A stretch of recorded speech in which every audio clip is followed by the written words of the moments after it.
Et bonjour à tous, j'espère que vous avez la forme comme d'habitude. Et aujourd'hui, on va presque revenir aux bases, à l'essentiel, un truc que j'avais pas forcément pensé à montrer, qui est justement comment installer PrestaShop chez un hébergeur. Donc si vous avez l'habitude des tutoriels aboutis, aujourd'hui on va revenir aux basiques, ça servira je dirais, à des personnes qui ont moins on va dire l'habitude de PrestaShop et qui veulent déployer un PrestaShop. Et là je vais le montrer chez le déploiement de PrestaShop chez Infomaniac, donc l'hébergeur suisse, puisque Infomaniac c'est un des hébergeurs les plus utilisés chez nous et, comme ça, je veux dire, si vous voulez déployer une boutique PrestaShop chez Infomaniac, vous saurez comment faire. Pour moi, c'est vrai que ça paraît des fois une évidence, mais pour celui qui n'a jamais fait cette opération, bien effectivement, ça peut l'aider à déployer sa boutique PrestaShop tout seul. On m'a demandé, en fait, si on m'a posé cette question à l'école Club Migros, donc où je donne des cours des fois pour PrestaShop. Euh, En fait, on fait avec les participants la mise en ligne de la boutique, donc chez Infomaniac. Et puis après, il en est venu la question, ouais, mais si je veux essayer de refaire, etc., euh, est-ce qu'il y a une vidéo pour ça ou parce que c'était pas assez bien détaillé dans le cours. Puis là, je me suis dit, ah ben non, jamais montré vraiment ça. J'ai dit, bon, il y a des tutos sur le web, etc. Mais je me suis dit, allez, peut-être que ça peut. C'est comme si les participants me demandent ça, ça veut dire que certainement il y a une attente, même si c'est quelque chose peut-être un peu plus simple. Comme ça permet de voir la boucle et ce que je conseille de faire quand on déploie une boutique PrestaShop chez Infomaniac. Il y a aussi une chose, c'est que je vais vous montrer pourquoi il faut éviter le système d'application. Bon, déjà, juste le système d'application intégré Infomaniac, si vous voulez, c'est comme d'autres hébergeurs, vous dites ok, je veux installer une application, vous dites quoi, et vous appuyez sur un bouton et il vous fait tout le travail, il installe un WordPress, un PrestaShop ou ce que vous voulez. Et c'est bien, mais on ne comprend pas trop ce qui se passe, donc du coup, en faisant l'opération manuellement, on va mieux comprendre les différents mécanismes. Donc, c'est pas très compliqué de déployer un PrestaShop chez un hébergeur, il faut juste savoir comment le faire. Donc, j'essaie de vous guider au mieux au travers de ces étapes et on va faire ça tout simplement ensemble. Et puis, pour ceux qui n'ont jamais déployé un PrestaShop, j'espère que ça vous aidera à le faire tout seul, comme, comme des pros, quoi, tout simplement. Alors, je crois qu'on va y aller, tout est dit. Donc, la première chose, ce qu'il faut faire, c'est donc il faut aller sur infomaniac.com ou .ch comme vous voulez. Et ce qui est très important en fait, c'est bon, déjà la première chose, c'est de se créer en fait un compte. Si vous n'avez pas de compte, vous êtes obligé de vous créer un compte. Première chose à faire. Vous apercevez qu'aussi ils ont différents types d'hébergement. Bon, on verra ça tout à l'heure. Donc vous créez un compte et puis après normalement vous pouvez vous connecter en fait au manager. Donc il faut déjà vous créer un compte, ça je vous laisse faire. On va pas créer un nouveau compte ici. Il n'y a rien de spécial lors de la création du compte. Et après il faut vous connecter au manager de l'hébergement. Alors moi j'ai déjà commandé un hébergement web, je vais pas en recommander un parce qu'après je vais faire des collections d'hébergements jetables. Mais je vais vous accompagner jusque dans la processus standard, comme si on achetait un hébergement. Donc normalement, vous avez justement possibilité de choisir en différents types. Et là, en fait, normalement, vous avez dans la rubrique hébergement web, chez vous peut-être tout est grisé, hein. Et quand vous allez dans la partie hébergement web, normalement, vous pouvez faire commander un hébergement. Ou en tout cas, vous devez trouver un bouton quelque part pour faire ça. Alors la première chose qu'il va vous demander, c'est votre nom de domaine. Euh, il faut choisir un nom de domaine. Première recommandation, comme j'ai dit au cours, c'est choisissez un nom de domaine simple. Si votre business il est en Suisse, vous prenez un .ch. Si votre business il est en France, vous prenez un .fr. Si votre business il est en international, prenez un .com. Ne prenez pas un nom en .com parce que ça fait stylé. Si vous pensez finalement, enfin, si vous n'avez jamais d'expérience encore eu en e-commerce, il y a fort à parier que vous allez réussir uniquement déjà dans un premier temps sur un business local. Donc choisissez bien le nom de domaine. Des fois, il est mieux se positionner avec un extension .ch et bien être visible sur la Suisse plutôt que de faire du .com et puis de toute façon on va dire ne pas vraiment percer à l'international. Enfin bref, moi comme j'ai un business en Suisse, je vais me positionner sur le .ch. Alors il faut trouver un nom facile à dire, facile à prononcer, facile à orthographier. Euh, Allez, est-ce que monvélo.ch ça existe? ça n'a pas d'importance. Là, de toute façon, vous allez vous chercher le nom qui vous, qui vous convient. Alors là, on voit monsupervélo.ch, il est disponible. Alors, bah, je dis, ah, c'est un nom de domaine génial parce que je vais faire un site de vélo. Ah, ok. Alors, voilà. Donc, on dit OK, on fait suivant. Ensuite, on a plusieurs choix. On a le choix d'un hébergement classique ou offre complète web plus mail. Il faut prendre ça. En gros, ça, c'est dire vous avez un hébergement web pour héberger votre site, plus une partie mail pour la partie, pour la partie email, hein, avec justement la possibilité de créer des boîtes mail, etc. info@monsupervelo.ch, etc. Ah, je sais pas si vous avez entendu un petit bruit là, juste un appel en même temps. Voilà. Donc je disais, on peut choisir différentes offres. Et là, en fait, ici, il faut prendre en fait le classique. Serveur cloud, c'est pour des serveurs qui ont besoin des hébergements qui sont un peu plus solides, hein, pour des boutiques PrestaShop un peu plus confirmées. Et puis là, c'est si on a uniquement besoin d'un espace web, uniquement des mails. Et puis là, on a un élément tout basique aussi. Mais nous, on a besoin de ça. On prend l'offre classique. Euh, il y a déjà une configuration standard proposée. On laisse la configuration standard qui propose. Donc on prend ça. Là, il nous propose des options supplémentaires. On prend rien, hein. Alors après, il nous dit OK. Bon là, qu'est-ce qu'il m'a mis là? Il m'a mis deux domaines. Bon ben sinon je prends que un, hein. Je fais suivant. Alors je fais suivant. Je regarde juste là parce que j'ai juste vu le nom de domaine en fait, hein. J'ai pas vu tout l'ensemble. Bah là on voit qu'il y a un problème parce qu'en fait ça, on dirait pas que ça a pris mon hébergement. Je vais revenir en arrière. Alors je vais refaire cette opération.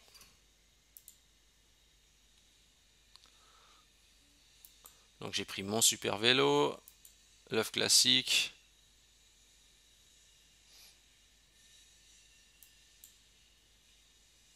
J'ai bien pris hébergement.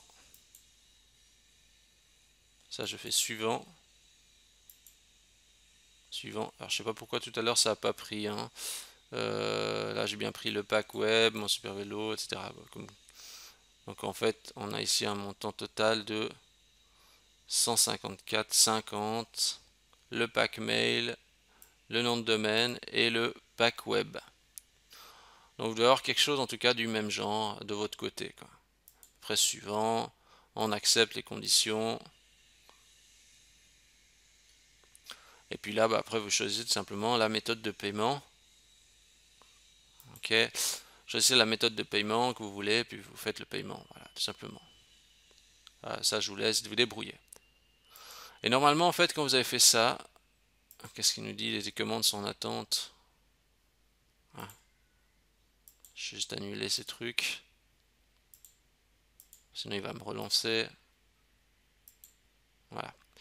Et après, ce qui doit se passer, en fait, c'est qu'il doit, logiquement, quand vous avez fait ça, il doit vous mettre dans votre console un nom de domaine et un hébergement web.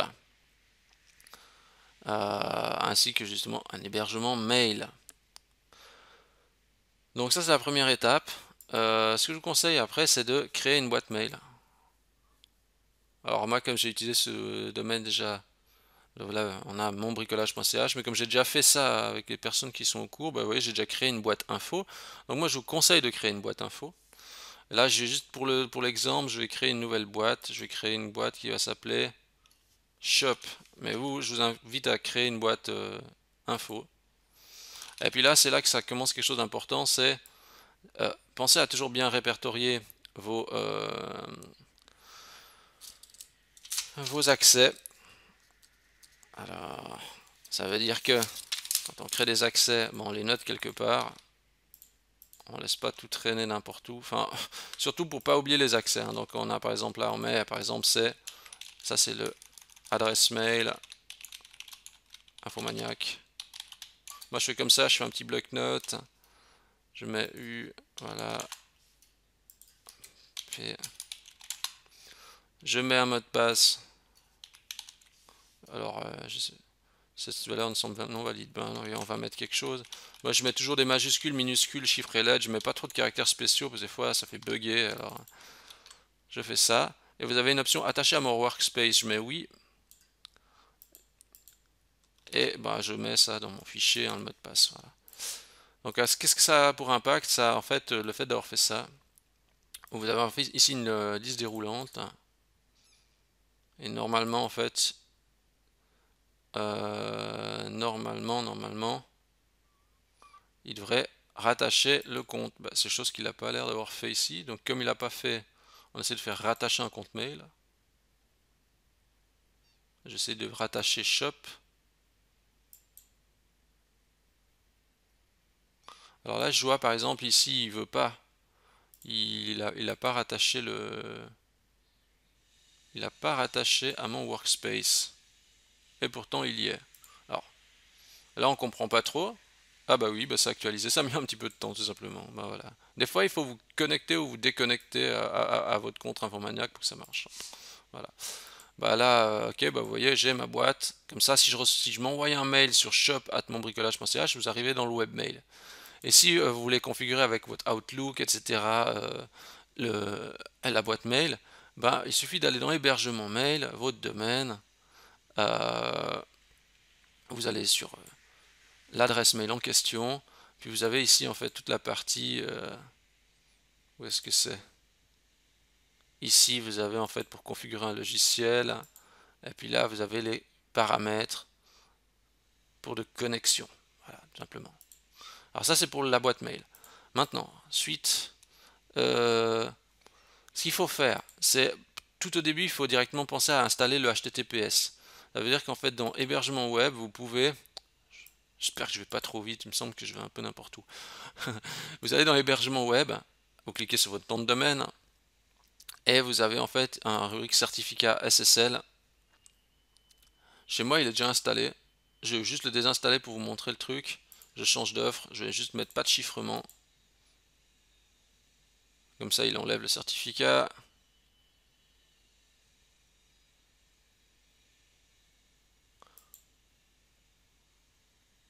Bon bah il faut lui laisser faire cette opération, hein.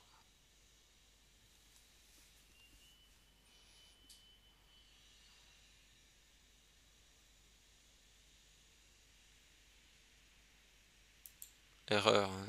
Ouais. Erreur, mais ça a l'air d'avoir marché. Voilà. Donc en fait, vous devez avoir quelque chose du genre en fait. Et ben là, on fait tout simplement installer.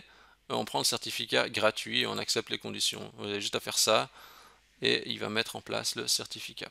Comme ça permet d'installer un PrestaShop directement avec le certificat qui soit nickel et sécurisé. Normalement, vous recevez des notifications sur votre mail quand vous faites cette opération, le HTTPS a bien été mis en place, etc. Donc, vous êtes averti. Puis là, bah, on patiente le temps que ça fasse cette opération. Voilà, certificat installé, et c'est super, on a le truc qui est en place. Voilà. Maintenant, autre point, pour éviter les problèmes, pensez à tout de suite faire ça. Dans l'hébergement, vous cliquez sur le nom de l'hébergement, et vous pouvez cliquer encore une fois sur l'hébergement. Et là, pensez à mettre ici activer Allo Urlfopen. Ça, il faut activer, hein. Et c'est certainement mis à off chez vous, ben, il faut activer, parce que sinon, des fois, PrestaShop, il a besoin d'aller récupérer des informations sur le site officiel ou des packs de langue, etc. Et ben, si c'est à off, ça marche pas, et puis c'est source de problème. Donc ça, il faut penser à activer cette option. J'invite à le faire. Chez vous, ça doit être à off.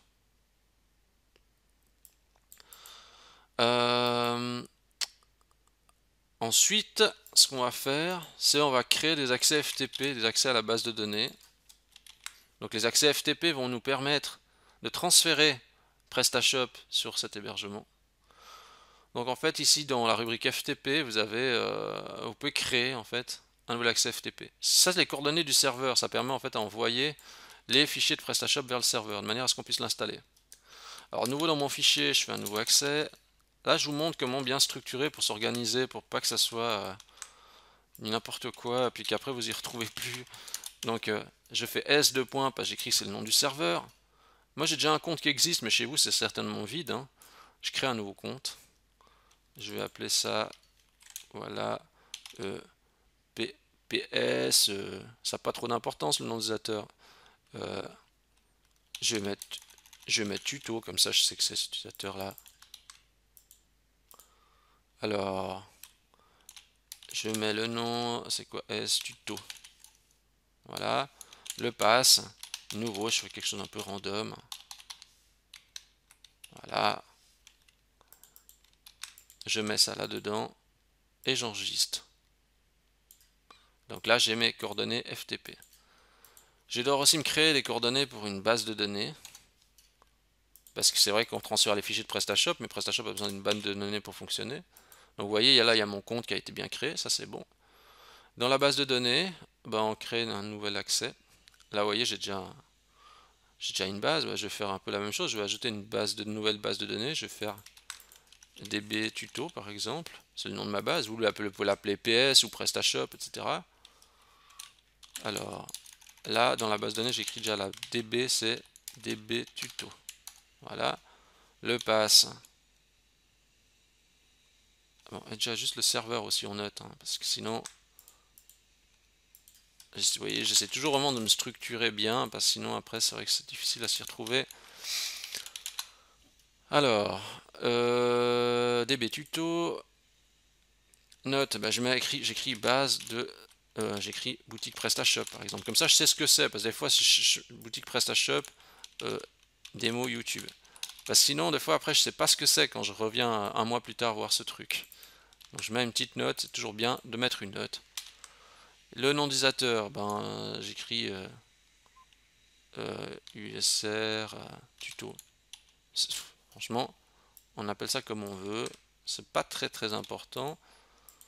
Et un mot de passe que je mets comme ça, tac, voilà, que je mets dans mon fichier. Eh, regardez ça, j'ai commencé chaque fois par un 1. 1A. Ah là là, mais c'est incroyable ça. Vous voyez comme j'ai pas randomisé vraiment le mot de passe. Mais non, il est quand même random. Alors bref. Donc je crée cette nouvelle base de données et je crée en même temps un utilisateur. Là, ça doit être vide chez vous, il ne doit rien avoir. Voilà. Maintenant, je suis équipé. J'ai un mail, un FTP et une base de données. Parfait. Ce qu'il vous faut faire maintenant, c'est, on va déjà télécharger un PrestaShop. On va aller chercher PrestaShop pour le déployer. Alors, on va sur prestashop.com.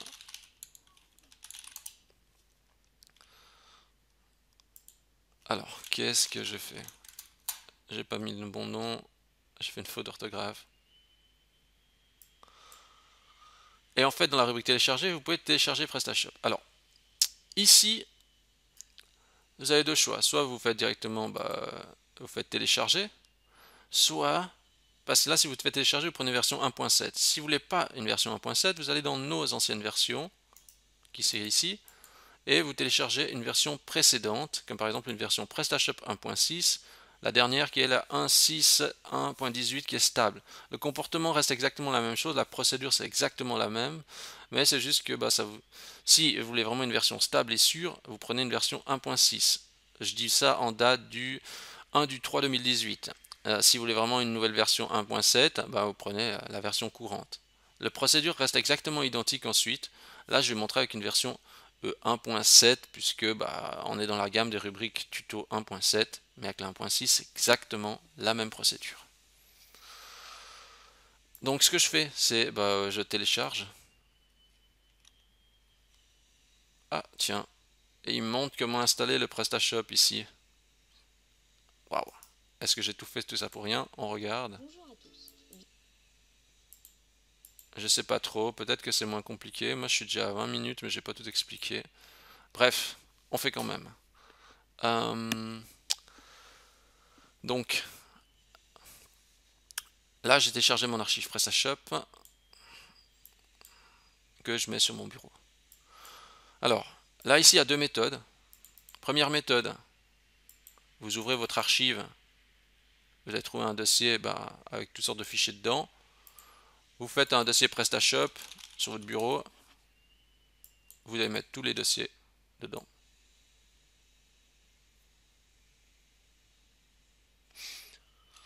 Pendant qu'il fait ça, vous pouvez télécharger un FileZilla portable ou un FileZilla tout court, hein. Il faut installer le logiciel FileZilla. FileZilla, on peut le télécharger là. Moi j'ai pris un portable parce que par exemple on peut le mettre sur la clé USB, etc. C'est ce que j'ai fait pour les cours. Comme ça me permet de me déplacer et d'avoir toujours ma configuration avec. Alors qu'est-ce qu'il me fait? Il dit qu'il a un problème, il n'arrive pas à faire l'extraction. Des fois ça arrive, hein. J'essaie de faire recommencer. Ça c'est l'extraction, hein, de l'archive, on dirait qu'il se bloque. Il fait exprès de se bloquer à 99%. Des fois on se demande si c'est pas une coïncidence. On se demande si c'est vraiment un hasard. Là il a fait l'extraction, hein. Donc j'ai tous mes fichiers là-dedans. Donc ce que je vais faire, c'est que il faut installer FileZilla. Donc ça, je vous laisserai installer. Si vous voulez une application portable, vous faites une FileZilla portable. Vous allez tomber sur Portable App. Vous pouvez télécharger FileZilla.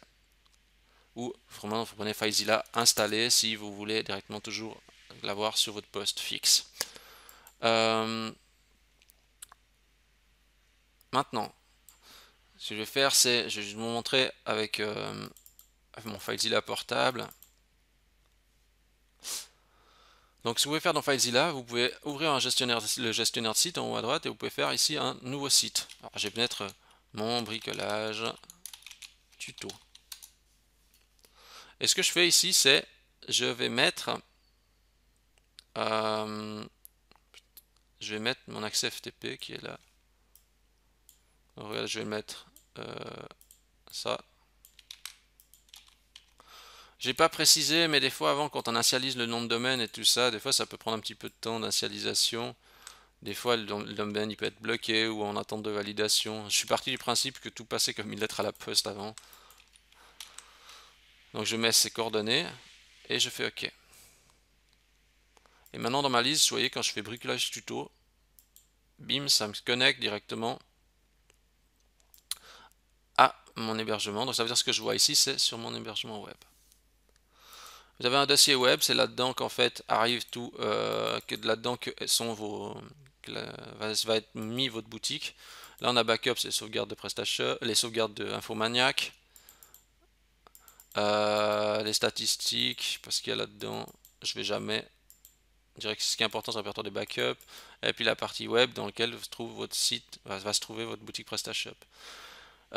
Ici, j'ai pas précisé, mais là-dedans, peut-être que vous avez déjà quelque chose. S'il y a une page de test, etc., vous pouvez tout supprimer ce qu'il y a dans ce dossier. Là, il y a un dossier old chez moi, c'est parce que j'ai un vieux site dedans que je vais encore garder. Donc, mais vous pouvez tout vider ce qu'il y a dans le dossier web. Attention, si vous avez un hébergement avec déjà des sites dessus, vous faites pas ça. Par contre, si c'est un nouvel hébergement, vous pouvez tout vider. D'ailleurs, à ce sujet, normalement, quand vous rentrez peut-être dans votre hébergement, il vous dit qu'est-ce que vous voulez faire. Est-ce que vous voulez faire un site classique, ne rien faire, ou laisser une page standard? Vous pouvez laisser une page standard ou ne rien faire, quoi. D'ailleurs, à ce sujet, maintenant, je regarde si je prends mon domaine, parce que mon domaine que j'ai pris, c'est monbricolage.ch. Ça fait une erreur, ça fait rien, parce que en fait, mon dossier, il est vide. Donc, là, avec FileZilla, concrètement, qu'est-ce que vous devez faire? Vous devez prendre ce qu'il y a dans votre dossier PrestaShop et vous devez pousser tout ça vers la boutique. Si on fait comme ça peut être un peu long et prendre du temps. Ici, vous devez faire ça et attendre que tout se transfère. Ça, normalement, c'est la procédure standard. Ici, on va aller plus vite, on va pas faire ça. Je vais annuler. Ah, tac. Je vais interrompre tout ça et je vais me reconnecter dans le dossier web. Je vais tout supprimer sur mon dossier hold. Donc vous pouvez avez le choix, hein. Vous pouvez faire soit le transfert comme ça avec FileZilla qui demande un peu plus de temps, ou sinon vous pouvez faire une autre méthode qu'on va voir ensemble. C'est on passe par le FTP d'Infomaniac. On a le gestionnaire de fichiers. Bon, on va là-dedans. Et ben, on va se connecter avec nos identifiants FTP.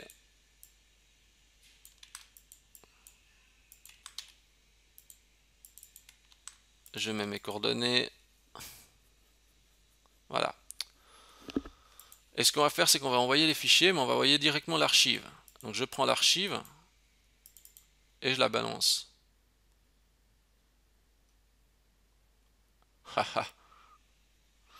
Ah, le bon gag. Regardez-moi ça, le fichier il est trop large. C'est pas grave, on va faire une méthode intermédiaire. On prend l'archive et on la met directement sur le dossier web. Dans le dossier web. Parce que sinon, si on transfère chaque fichier séparément, ça prend un peu de temps, quoi. Et là, sinon, je dois mettre en pause la vidéo et reprendre plus tard. Bon, on va voir qu'est-ce que ça donne. On va essayer de faire comme ça. Donc là, je transfère directement le dossier compressé de PrestaShop vers vers mon hébergement. Faut dire que PrestaShop, c'est quand même assez gros, hein, donc il y a quand même combien de fichiers là-dedans. Vous voyez, il y a quand même 15 000 fichiers. Hein. C'est ça que des fois, quand on dit ah ouais, PrestaShop, c'est un gadget ou c'est un petit outil, on est quand même bien loin de ça aujourd'hui. C'est devenu vraiment une application à part entière qui permet justement de faire pas mal de choses. Et là, ben, on patiente, tout simplement. Dépend de votre vitesse de connexion aussi.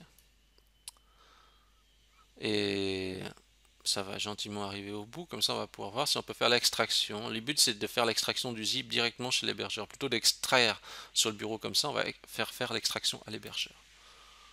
Je reclique sur mon parti web.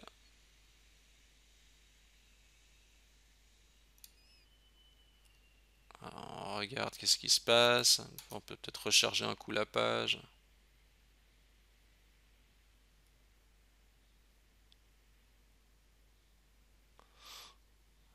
Espérons que... Là je vois que ça met du temps à répondre. Est-ce que le gestionnaire répond toujours? Oui, il répond toujours. Pourquoi il a mis un peu de temps? Je vais dans le dossier web et vous voyez en fait il y a cette archive zip. Et normalement vous pouvez faire ça. Il y a un bouton ici qui est décompressé. En plus que je savais pas que cette option existait jusqu'à récemment. Donc je prends cette et je fais valider en fait dans le dossier web.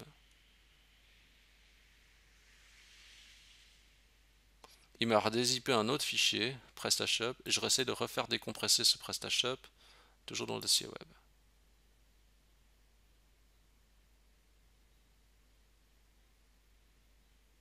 Fichier décompressé. Il a dit qu'il a décompressé, mais je vois rien pour l'instant. Ah, oui, on dirait qu'il a fait son opération. D'ailleurs, sous FileZilla, si j'actualise maintenant sur F5, vous voyez, il a fait l'extraction de tous mes dossiers. C'est parfait. Alors maintenant, il ne reste plus qu'à voir si justement ce qu'on a fait fonctionne. Vous vous rappelez, avant, j'ai tapé monbricolage.ch et ça faisait une page d'erreur. Et voilà, maintenant le processus d'installation se lance. Alors, là, il me demande en quelle langue je mets français, j'accepte les conditions. Et il me met deux messages de warning, mais là, on n'est pas directement concerné, on va laisser tel quel. Nom de la boutique, alors après vous mettez ce que vous voulez. Le pays, choisissez bien le pays parce que sinon ça modifie aussi les préférences. Hein. Là je mets des mots. Alors là vous mettez votre adresse mail. Donc vous mettez votre mail. Donc par exemple moi j'ai mis shop@monbricolage.ch. Et puis vous mettez pas le même mot de passe, hein, bien sûr. Alors moi par exemple je vais définir un mot de passe, je vais mettre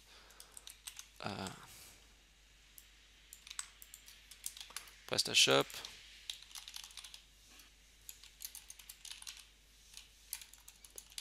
PrestaShop, je mets l'user, c'est ça. Mettre un mot de passe différent, par exemple, je sais pas, mon bris. Des fois, ça peut être bien de faire des trucs comme ça pour se rappeler facilement des mots de passe.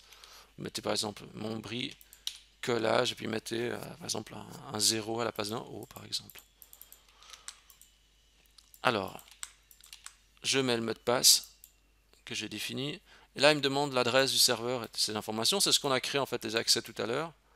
Donc je mets dedans les coordonnées, donc le nom nom du serveur, le nom de la base, l'identifiant de la base,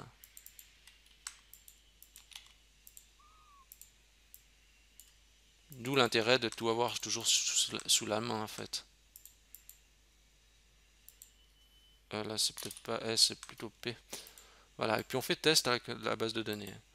Alors, si ça marche pas, si vous avez une erreur, regardez bien, vous avez bien orthographié tout correctement, qu'il n'y a pas d'espacement, etc., que vous avez bien mis juste, hein. Vérifiez bien, prenez le temps, ça doit fonctionner. On fait suivant, ça lance l'installation. Alors là, justement, si vous n'avez pas activé le Allo Hurl Fuppen, alors je sais pas comment j'ai prononcé ça, mais en gros, si vous n'avez pas activé cette option, vous pouvez avoir des erreurs au moment du déploiement. Parce que des fois, il essaie de chercher des informations sur l'extérieur. On attend, il fait le travail.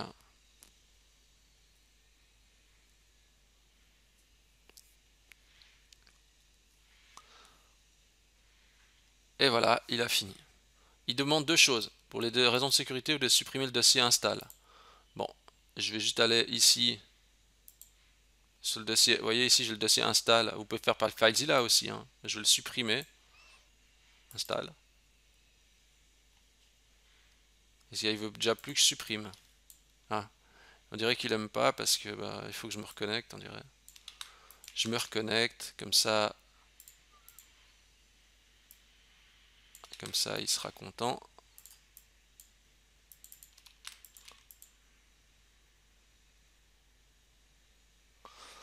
Alors, dans le dossier web, dossier truc install, il est où? Dossier install ici. Vérifiez bien de ne pas supprimer n'importe quel dossier. Oui, je supprime le dossier install. Et il faut aussi renommer le répertoire admin. Là, j'irai par le dossier FTP, par FileZilla, par exemple. Je vais le renommer, vous pouvez le renommer depuis aussi, Infomaniac, hein. Je sais pas pourquoi je suis chanté les deux, je trouve plus simple de renommer dans FileZilla. Je l'appelle admini, je sais pas, administrateur par exemple. Ou administration, voilà. Administration. Ok. Et ben normalement, si on a fait tout comme il faut le boulot, maintenant, il suffit, si vous tapez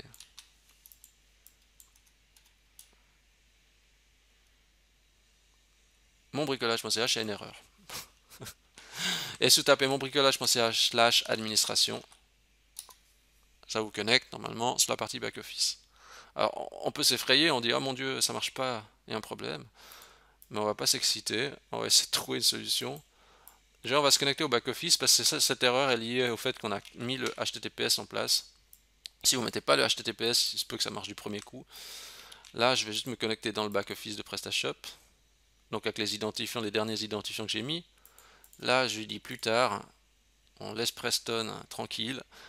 Et ce qu'on va faire, c'est dans la partie paramètres de la boutique, paramètres généraux, eh bien, vous mettez activer le SSL oui et activer le SSL sur tout le site, vous mettez oui, mais vous ne pouvez pas le mettre dès la première fois. Donc on met déjà activer le SSL oui, et après on met sur tout le site, on met oui. On recharge la page.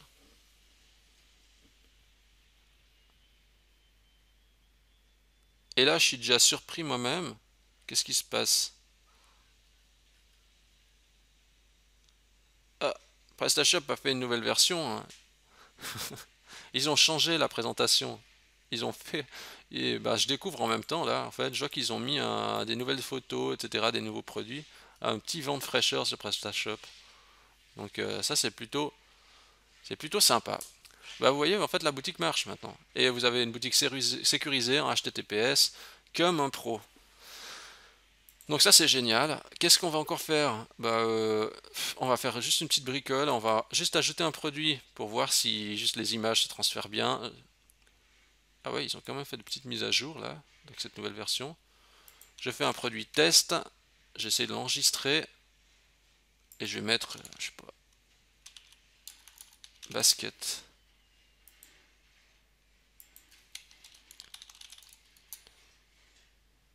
Allez, je prends une chaussure de basket.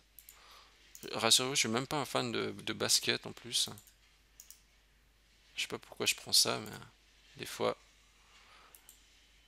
pas trop se poser de questions. Alors, c'est le premier truc qui me vient en tête. Je prends une basket, je la mets dedans, j'enregistre, j'essaie de mettre en ligne, j'enregistre, j'essaie de visualiser, juste pour voir si le transfert marche. Des fois, il y a des problèmes d'autorisation et tout ça. Non, ça passe. Donc ça veut dire que ça a l'air de jouer au niveau des droits. Il n'y a pas besoin de modifier les CH modes apparemment. Et ça depuis déjà un certain temps. Donc ça joue. Qu'est-ce qu'on fait encore d'autre? Comme on démarre une boutique, eh bien on va mettre la boutique en maintenance pour pas que des gens puissent accéder. Et ça on peut le faire depuis paramètres de la boutique, paramètres généraux, on va dans la partie maintenance, on dit activer la boutique, on met non. Normalement ça vous bloque le shop. Regardez, hop, voilà. Le shop est bloqué, personne ne peut accéder. Si vous voulez juste accéder vous, vous faites add my IP, comme ça il n'y a que vous qui pouvez voir le site. Voilà, maintenant ça veut dire que moi je peux voir le site et les autres, c'est bloqué. Et puis enfin, le tout dernier élément que je vous montre, c'est, vous avez vu, on a initialisé une base de données, etc. Ça a déployé le PrestaShop, juste pour que vous compreniez quand même le principe. Maintenant, si on va dans base de données, et qu'on vous avez en lien, en fait, accès PHPMyAdmin, en fait, c'est un, comme j'ai dit à personne au cours, j'ai dit, en gros, PHPMyAdmin, c'est un fichier Excel dans lequel il y a toutes les données de votre PrestaShop. Je vais aller me connecter à cette base. Donc, je mets les coordonnées. Donc, là, il vous demande le nom du serveur, le nom d'utilisateur, le mot de passe. Et ce que vous devez comprendre juste, c'est qu'en fait, maintenant, ici, vous avez cette base en fait dans laquelle sont rangées toutes les informations. Toutes les données sont là-dedans. Donc PrestaShop, normalement, il est déployé sur 250 tables environ. On voit ici 250.